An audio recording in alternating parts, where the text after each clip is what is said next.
আজকের ক্লাসে আমরা শিখব দীর্ঘ ই কিভাবে লিখতে হয়। তাহলে দেখতে থাকি।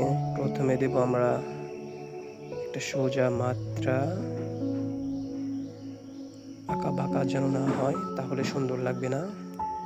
তার মাত্রা দেওয়ার পর দিলাম একটা বৃত্ত, তারপরে হালকা টান, তারপর নিচের দিকে একটু টেনে উপরের দিকে আবার নেব, তারপর আবার নিচের দিকে নিয়ে আসব।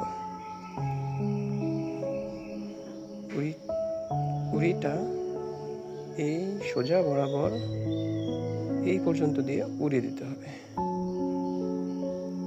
এখন বৃত্তটা ভরাট করি। তো এইভাবে লিখতে হয় দীর্ঘ ই। দীর্ঘ এর যে মাথা, গোল মাথা এইটু, আর এই যে কোণা, যেন দুইটা সমান ফাঁকা দূরত্ব হয় উপর থেকে, উপরের মাত্রা থেকে। আর এই দাগটা যেন বেশি অতিরিক্ত বাঁকা না হয় বাম দিকে, তাহলে দেখবেন সুন্দর লাগবে।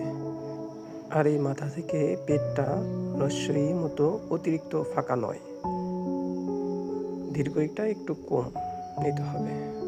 তো এইভাবেই দীর্ঘ ই লিখতে হয়। আপনারা বেশি বেশি লিখবেন, তাহলে দেখবেন লেখা সুন্দর হবে।